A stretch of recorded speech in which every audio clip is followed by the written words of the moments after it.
Okay, everybody, so today we're going to talk about our last type of economy, or last kind of two, if you will, the market economy as well as a mixed economy. This is really the basis of the bulk of the economies in the world and the most profitable, and of course, places where you can actually buy a heart attack. Okay, so market economies are known as capitalism, okay? And this economy, if you will, is based on freedom. Okay, as far as the economic questions are concerned, the question of what comes from the consumers. If you buy it, people make it.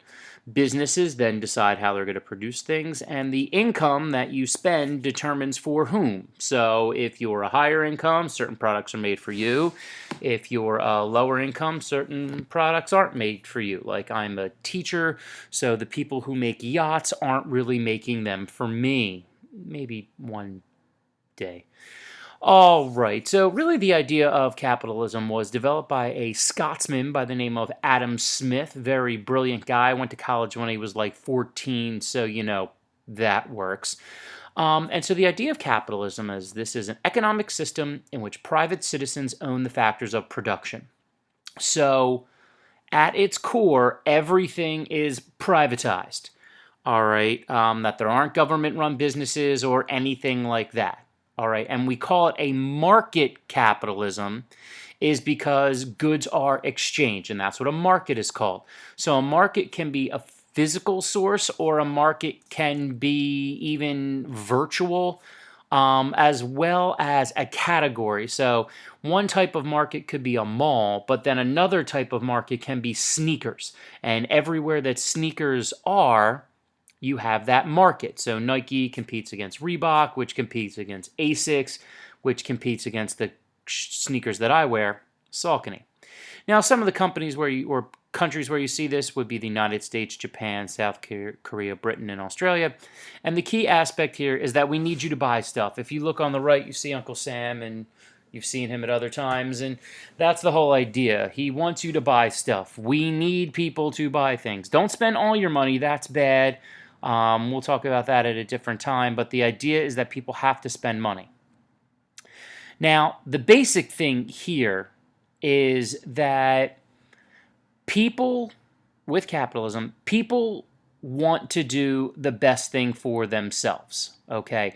Their goal is inherently to spend the least amount of profit or money that they have on getting the goods that they need. Businesses then have to respond to that in either A, making the products that people want, or B, keeping those products at a price that people can afford. So the idea that Adam Smith put forth is that he uses the example of like a butcher and a brewer and a baker, but the idea is that they make those things for people to eat. They don't necessarily care if you eat, they just need you to buy it so that they can make money to support their families. And the idea is that this is all done by what Adam Smith referred to as an invisible hand. That people, in guiding for their own self-protection, will kind of do inherently what's right for the greater economy. So a bunch of companies aren't going to charge $8 million for a gallon of milk because no one's going to buy it, and then they're going to go bankrupt, and those people lose their jobs, and then they can't buy stuff, and the cycle will continue. No, they're going to keep it at a modest price, unless you buy organic milk. That's a little bit more expensive, but it is awfully good.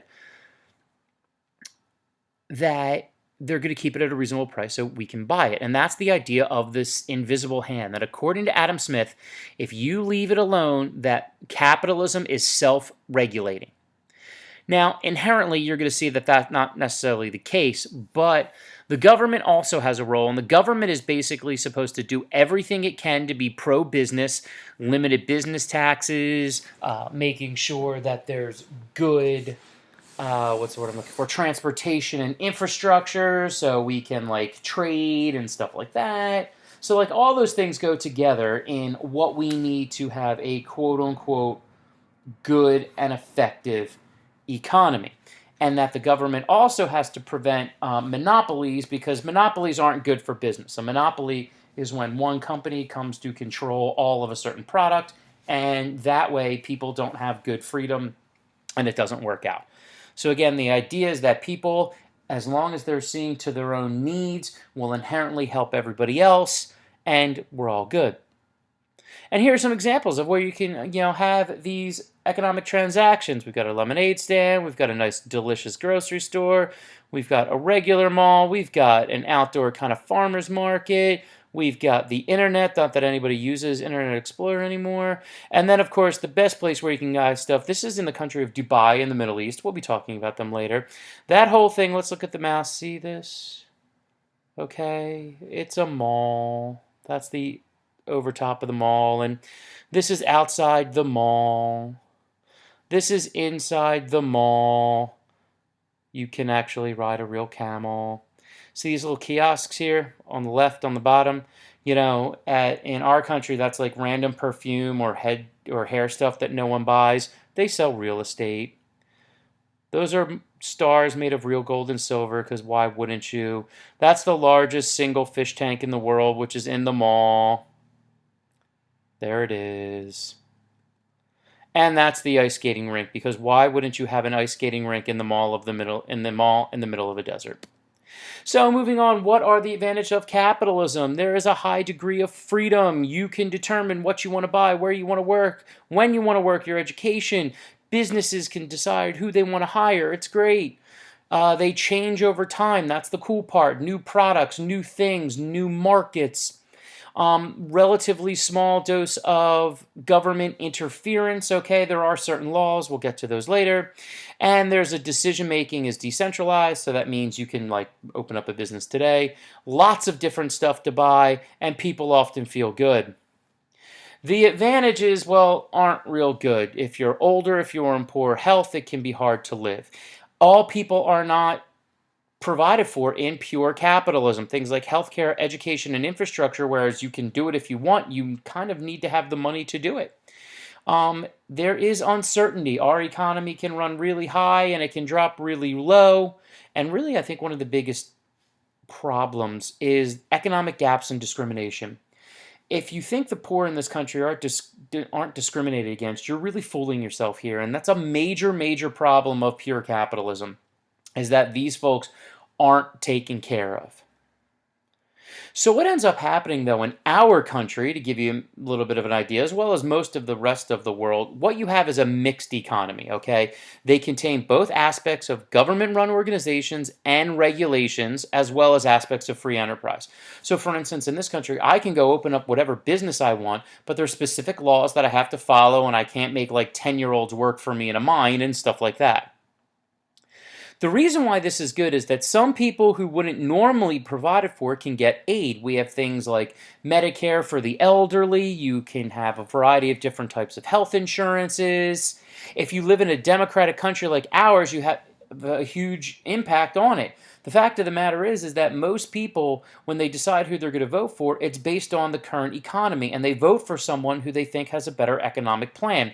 Therefore, you have the ability to vote people in or out, so you have an impact on your economy. And the for whom can be adjusted with government aid as well. Like governments could build low-income housing for people. And what you see here is let's look at this country. In this country, the federal government takes of things like the Defense Department. They take care of things like nuclear energy. They take care of things like roads and highways. That under capitalism, that might not necessarily all work. And so that's a good thing. Whereas the media, sneakers, shoes, and of course the most important thing, the pillow pit, market, that's all owned by individuals. And so there's a nice balance there. Yes, can there be too many taxes sometimes? Sure. But what we have seen is that when you have this nice mix of economies, it can kind of work out. Now, there are some disadvantages. You can pay high taxation. I'm not going to lie. In certain countries that do have completely universal health care and stuff like that, you're paying 50% of your money in taxes. So that's something that you have to take with a grain of salt. And in times of economic stress, government programs can get cut back, so those people who were getting aid now aren't getting aid. And in some cases, the quality can deteriorate over time. And that's really a country-by-country basis, and we can talk about that a little bit more later. Okay. But inherently, what all of these economies are trying to do is develop a higher standard of living. And as you can see here, a standard of living is the level of wealth, comfort, material goods, and necessities available to certain socioeconomic class and a certain geographic area. So for the English of that one, it's basically the cost of goods and services that you need to live comfortably in any given area. The higher standard of living you have, it's typically that you have better services and better opportunities. Okay, and here's just something that you can read. I'm not going to read it to you. You can pause and take kind of a look at it. And there's a lot of different things that go into it, but the idea on the bottom is that the standard of living is closely related to the quality of life. And so if you can have a higher standard of living by developing a good economic system, your country can do better stuff.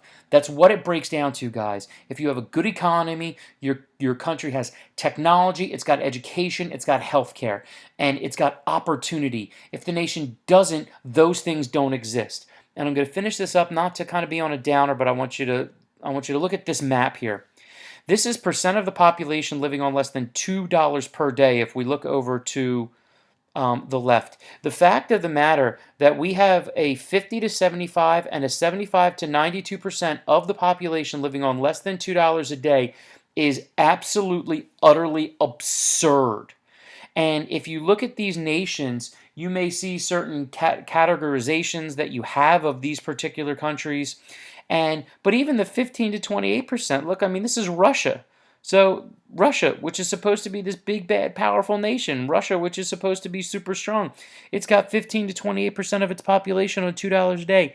China is crazy. India is even crazier than that.